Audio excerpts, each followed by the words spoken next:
this is Angie and Lee. We are your hometown homegirls. Today we will be discussing some questions that have come in over the years from clients and buyers that we've had. Let me tell you a little bit about myself. My name is Angie Brenner. I grew up here in Needville, Fort Bend County. Went to Terry High School. I work for RE/MAX Opportunities out of Needville, Texas. This is my friend Lee Chapa. She is a lending expert. Can you tell us a little bit about yourself? Yeah, thanks for having me, Angie. My name is Lee Chapa. I work for AMCAP Mortgage based here in Houston. Went to Dulles High School, which is where I graduated, but I also went to Terry High School, which is where I met my husband. Grew up in Simonton in a Missouri city, so longtime resident of Fort Bend County. Awesome. Well, thank you for joining me today. We're going to go ahead and dive right in. The first question that we get is, what is the difference between a mortgage and a loan?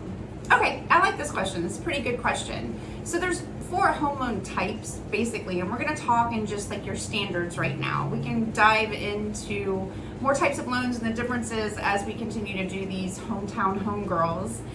But we have conforming loans, which meet the government Fannie and Freddie requirements. You have non-conforming loans, which are typically jumbo loans, which obviously don't meet Fannie or Freddie. Government, which are Fannie and Freddie, and they're backed by the government, meaning the mortgage is backed by, the government agency, the FHA. And then we also have conventional, which is insured by the lender, not backed by the government. So that's it. And then we have a mortgage, which is the legal binding contract. That legal binding contract means that if you don't make your mortgage payments, they can come in and they can foreclose on your home. So those are the differences in when people say a home loan and a mortgage. Perfect. Question number 2.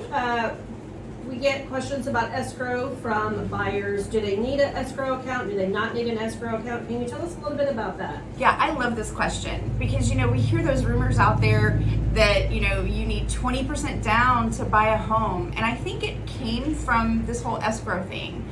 As you and I know, not a lot of people have 20% to get into a home. So where that comes in is that's where the escrow comes in. So at 20%, you don't have to have an escrow account set up with your mortgage. You just pay it at the end of the year on your own.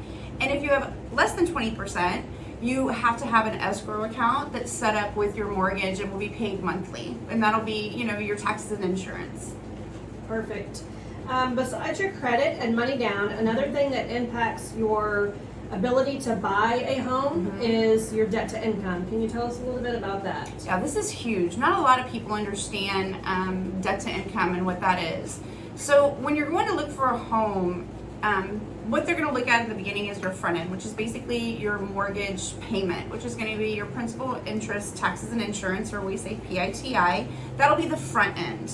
And then on top of that, we have what's the back end. And the back end includes that mortgage payment plus anything that shows up on a credit report from the credit bureau.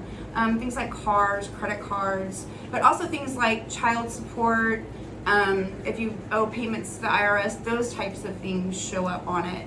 But some key things to kind of keep in mind is if you lease a car, they're going to consider that you're going to continue to lease a car. So if you have a lease and you only owe 2 months, we're still going to look at that because they're going to assume that you're going to lease again. If you are buying a car and you have 9 months left, they're not going to consider that payment because they're just going to say that you're going to pay that car off and not purchase another one. So those are some key things to kind of keep in mind when you're looking at your debt to income. FHA loans, it's 31 front, which is the PITI, and 43 back. And then on conventional, it's 45%. Once again, these numbers can change with extenuating circumstances. We're not going to get into that today, but we will get into that in the future. And one thing I want to ask about is, so the back end is like credit cards, car payments, any other kind of...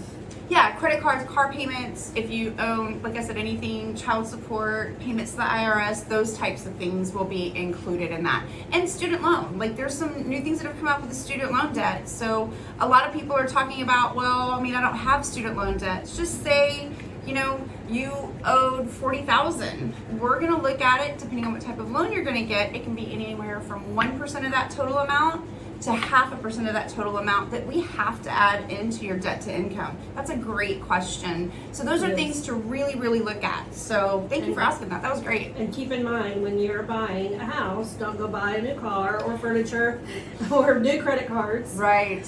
Don't open credit. Just kind of keep it where it's at so we can look at it. Absolutely. Great point. Great All right, point. that's about all we have time for today. Thank you, Lee, for joining me. And y'all, please keep the questions coming. You can reach me at angelabrenner@yahoo.com, or You can reach me at lchapa@myamcap.com.